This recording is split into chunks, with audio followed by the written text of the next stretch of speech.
नमस्कार प्यारे बच्चों, मैं Roopnarayan Sharma Resonance PCCP division senior Hindi faculty और आज आपके सामने राजस्थान बोर्ड या सीबीएसई कोर्स ए जो आपकी पाठ्य पुस्तिका है क्षितिज, उसका एक टॉपिक हमने यहाँ पर आपके लिए लिया है सूर्यकांत त्रिपाठी निराला। तो सबसे पहले तो हमें ये ध्यान होना चाहिए कि जिसने ये टॉपिक लिखा है उसका जीवन परिचय क्या है, क्योंकि जीवन परिचय को पढ़ना बहुत ही जरूरी है, क्योंकि परीक्षाओं में अक्सर पूछे जाते हैं। तो कवि जयशंकर प्रसाद का जीवन परिचय देखते हैं अपन। सूर्यकांत त्रिपाठी, किसका जीवन परिचय देखते हैं? सूर्यकांत त्रिपाठी निराला का। कि सूर्यकांत त्रिपाठी निराला का जन्म प्यारे बच्चों कहाँ पर? बंगाल के महिसादल में 1899 में हुआ। वे मूलतः गडाकोला, जिला उन्नाव, उत्तर प्रदेश के निवासी थे। निराला की औपचारिक शिक्षा 9वीं तक महिसादल में ही हुई। कहाँ पर हुई बच्चों? महिसादल में। और लेकिन उसके बाद क्यों नहीं हुई? क्योंकि आर्थिक तंगी इतनी थी कि वो पढ़ ही नहीं पाए। उन्होंने स्वाध्याय से संस्कृत, बांग्ला और अंग्रेजी का ज्ञान अर्जित किया। वे संगीत और दर्शन शास्त्र के भी गहरे अध्येता थे। रामकृष्ण परमहंस और विवेकानंद की विचारधारा पर बच्चों, प्रत्येक व्यक्ति जब किसी को अपना प्रेरणा स्रोत बनाता है, गुरु बनाता है, उनके पद चिन्हों पे चलता है, तभी वह आगे बढ़ता है। हमने निराला जी के जीवन के बारे में पढ़ रहे हैं अपन। हमने पढ़ा कि कक्षा 9वीं तक पढ़े, लेकिन परमहंस जी, रामकृष्ण परमहंस जी और विवेकानंद जैसे उनको बड़े से बड़े महापुरुष दार्शनिक मिले, तो उन्हीं की प्रेरणा स्रोत लेकर के वह जीवन में आगे बढ़ते हैं। तो वे विचारधारा ने उन पर विशेष प्रभाव डाला है। प्यारे बच्चों, निराला का पारिवारिक जीवन किसमें दुखों और संघर्षों से भरा हुआ था। क्यों? कि यदि सबसे ज्यादा मृत्यु किसी की आंखों ने कवियों में किसी की आंखों ने देखी हो तो निराला जी ने देखी है। अपने ही परिवार के 11 सदस्यों की मृत्यु हुई थी, एक के बाद एक के बाद एक। और बच्चों, माँ बाप, भाई बहन, हाँ चाचा ताऊ, सभी मरे थे उसमें। एकमात्र अपनी बेटी थी सरोज, उसको भी पढ़ाया लिखाया आगे बढ़ाया, और उसकी जब मृत्यु होती है तो उनका जो जीवन है वो झकझोर जाता है। हाँ, उसके बाद भी उनके अंदर समाज को देने की जो प्रतिभा थी, समाज के लिए उन्होंने सारा जीवन समर्पित किया था, वह उनके लिए एक अजर अमरता का प्रतीक रहा है। तो आगे चले अपन। आत्मीय जनों के असामयिक निधन ने उन्हें भीतर तक तोड़ दिया था। साहित्यिक मोर्चे पर भी उन्होंने अनवरत लगातार संघर्ष किया। 1961 में क्या हो गया? उनका देहांत हो जाता है। प्यारे बच्चों, उनकी प्रमुख काव्य रचनाओं को अपन देखते हैं। कौन कौन सी? अनामिका, परिमल, गीतिका, कुकुरमुत्ता और नए पत्ते। उपन्यास, कहानी, आलोचना, निबंध लेखन में भी उनकी ख्याति अविस्मरणीय है। प्यारे बच्चों, ये भी आपको ध्यान होना जरूरी है कि निराला रचनावली के 8 खंडों में उनका संपूर्ण साहित्य प्रकाशित हो जाता है। आगे चले अपन। यस, निराला विस्तृत सरोकार के कवि थे, यानी जो कहना है विस्तार से कहते थे। कभी भी उन्होंने अपने छोटे से छोटे रूप में नहीं, विस्तार से कहने का प्रयास किया है। दार्शनिकता, विद्रोह, क्रांति, प्रेम की तरलता। दार्शनिकता भी थी, चिंतन भी था उनके अंदर एक विद्रोह भी था, उनके अंदर एक प्रेम भी था, और प्रकृति का विराट तथा उदात्त चित्र उनकी रचनाओं में क्या होता है, उपस्थित है। उनके विद्रोही स्वभाव ने कविता के भाव जगत और शिल्प जगत में नए प्रयोगों को संभव किया। छायावादी रचनाकारों में उन्होंने सबसे पहले बच्चों कौन सा मुक्तक या मुक्त छंद का प्रयोग किया था। यदि परीक्षा में पूछा जाए कि मुक्तक छंद के प्रवर्तक कौन है या मुक्तक छंद का सबसे पहला कविता में प्रयोग किसने किया, तो सूर्यकांत त्रिपाठी निराला जी ने किया है। आगे चले। शोषित, उपेक्षित, पीड़ित और प्रताड़ित जन के प्रति उनकी कविता में जहां गहरी सहानुभूति का भाव मिलता है, वहीं शोषक वर्ग और सत्ता के प्रति प्रचंड प्रतिकार का भाव है। प्यारे बच्चों, जब इनका जन्म हुआ, ये बड़े हुए, तो इन्होंने एक चीज देखी कि हमारा समाज दो भागों में विभक्त है। किसमें? एक शोषक वर्ग है, एक शोषित वर्ग है। शोषक पूंजीपति वर्ग, धनी वर्ग, और शोषित कृषक, मजदूर वर्ग। वह जो शोषक वर्ग है वह हमेशा ही शोषण किया करता है समाज का, इसलिए वह कुछ भी ना करके भी बहुत आगे निकल रहे थे, और ये बहुत दिन रात मजदूरी करने के बाद भी इनके पास खाने के लिए कुछ नहीं था। तो सबसे पहले मन में आया निराला जी के कि क्यों ना हम इस क्या सामाजिक विषमता को तोड़ें। ये जो भेदभाव है, एक काम नहीं कर रहा बहुत पैसा कमा रहा है, एक काम कर रहा है कुछ नहीं कमा रहा है, एक न कमा के भी खूब खा रहा है, एक कमा के भी भूखा सो रहा है। तो इसी पर उन्होंने अपना साहित्य लिखा है। बात समझ में आ गई आपको? आगे चलें। उत्साह एक इनकी छोटी सी कविता है, एक गीत हम कह सकते हैं, ठीक है ना। और कौन सा गीत है? आह्वान गीत। आह्वान गीत का मतलब होता है जगाने का गीत, जोश भरने का गीत है। अब जोश किस में भरे? देश की युवा पीढ़ी में, देश के बच्चों में भरे। हाँ, जो बादल को संबोधित है। बादल निराला का क्या है बच्चों? प्रिय विषय है। कविता में बादल एक तरफ पीड़ित प्यासे जन की आकांक्षा को पूरा करना है, तो दूसरी तरफ वही बादल नई कल्पना और नए अंकुर के लिए क्या है? विध्वंस, विप्लव और क्रांति चेतना को संभव करने वाला भी। कवि जीवन को व्यापक और समग्र दृष्टि से देखता है। कवि में ललित कल्पना और क्रांति चेतना दोनों है। सामाजिक क्रांति या बदलाव में साहित्य की भूमिका महत्वपूर्ण होती है। निराला इसे क्या कहते हैं बच्चों? नवजीवन या नूतन कविता के संदर्भ में देखते हैं। बच्चों, ये समझ में आ गई आपको? प्रिय विषय क्या लिया? बादल। और बादल किसका प्रतीक है? यहाँ पर क्रांति का प्रतीक है। क्रांति किसमें लाना चाहते हैं? समाज में। इस समाज को बदलना चाहते हैं। क्यों बदलना चाहते हैं? मैंने अभी आपको थोड़ी देर पहले बताया कि जो अमीरी गरीबी का भेदभाव है ये हमेशा हमेशा के लिए मिट जाए, सभी को सुख मिले, सभी इस देश में शांति हो, और जो देश की युवा पीढ़ी है वह हमेशा जागरूक रहे। किसके प्रति? अपने अधिकारों के प्रति। ये बात समझ में आ गई। एक इसमें छोटी सी कविता और है, अट नहीं रही है, जिसमें फाल्गुन मास आता है ना, वसंत ऋतु, उसके प्राकृतिक सौंदर्य का वर्णन है। यदि ये धरती सबसे ज्यादा सुंदर यदि लगती है तो फाल्गुन मास में न ज्यादा सर्दी होती है न गर्मी होती है, पेड़ों के फूल आने लगते हैं, फल आने लगते हैं, पुरानापन झड़ता है, नयापन, प्रकृति नया नव यौवन श्रृंगार करती है प्रकृति।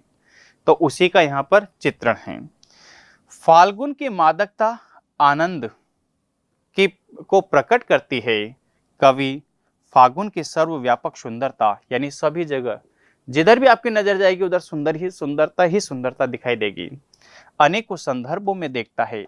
जब मन प्रसन्न हो तो हर तरफ फागुन की सौंदर्य और उल्लास दिखाई पड़ता है। सुंदर शब्दों में के चयन एवं लय ने कविता को भी फागुन की तरह ही सुंदर और ललित बना दिया है। प्यारे बच्चों, हमारे पास एक छोटी सी कविता है जिसका नाम है उत्साह।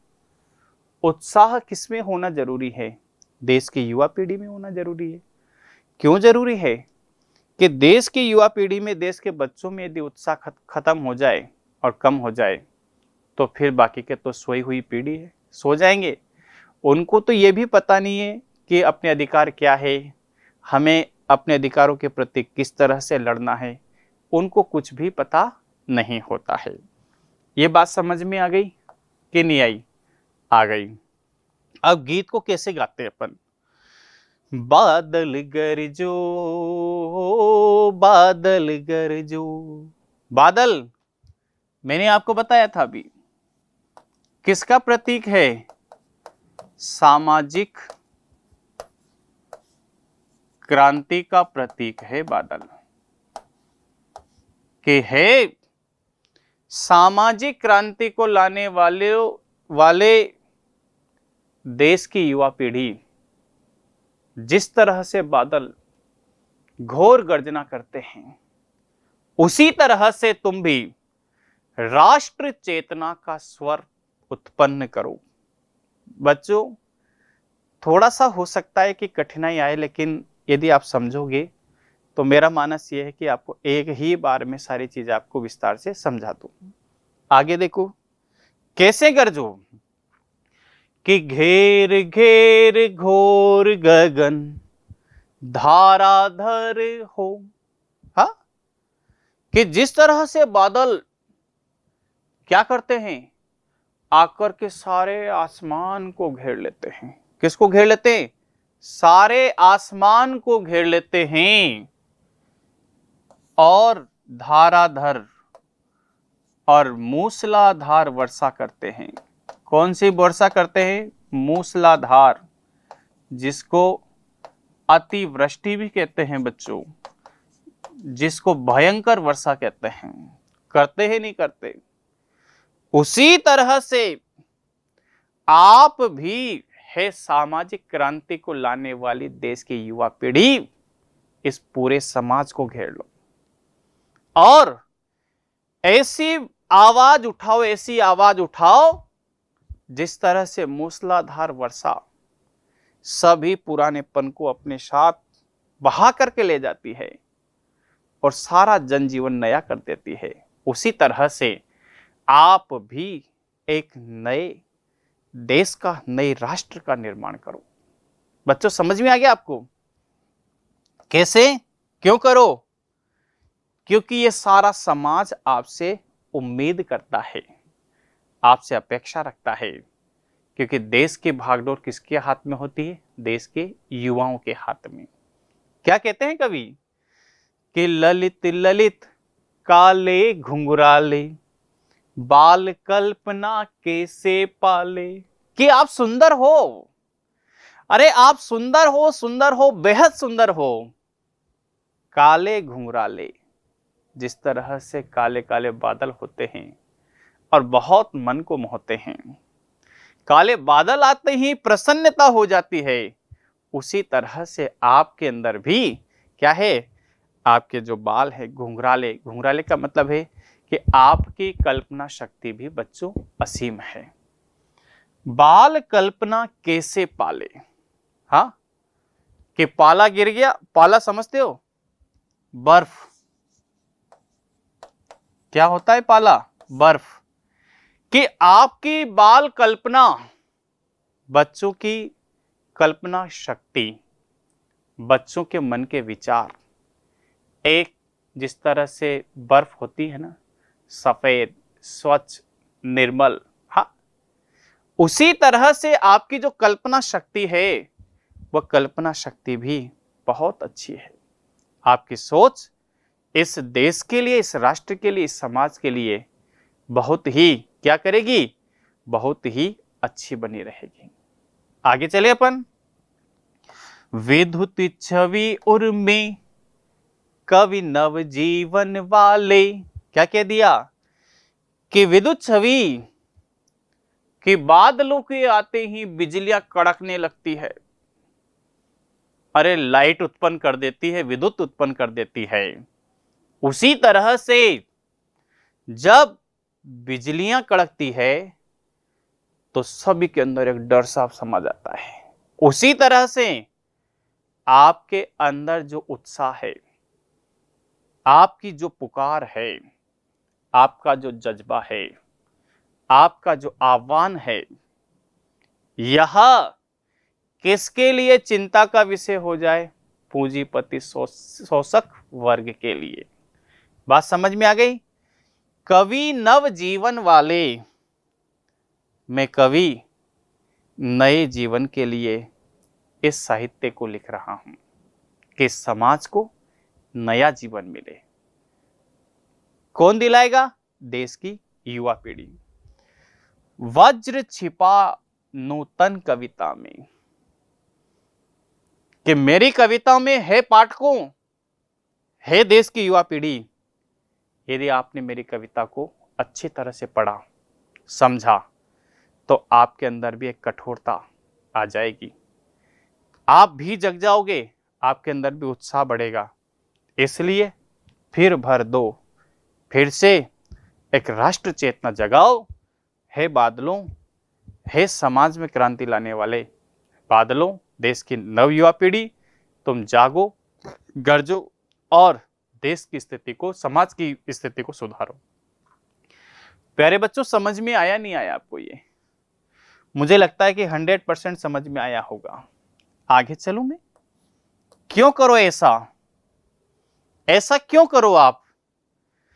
विकल विकल उन मन ते उन मन, हा?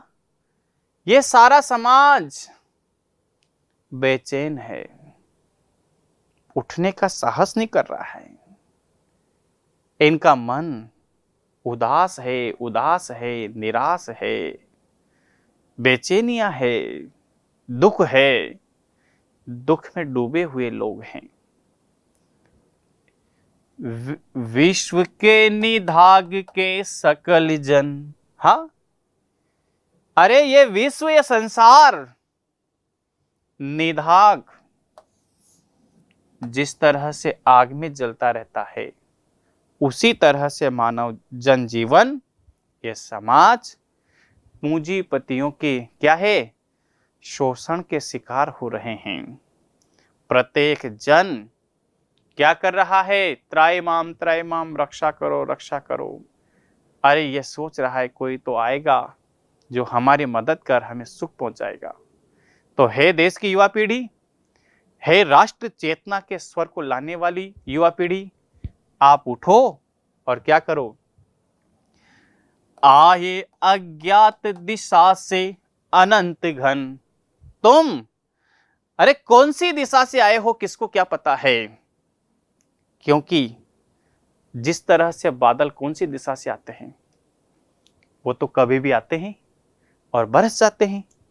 इसी तरह से हे देश की युवा पीढ़ी, तुम किसी भी, यानी प्रत्येक बच्चे, देश के प्रत्येक बच्चे के अंदर एक क्रांति का स्वर हो सकता है।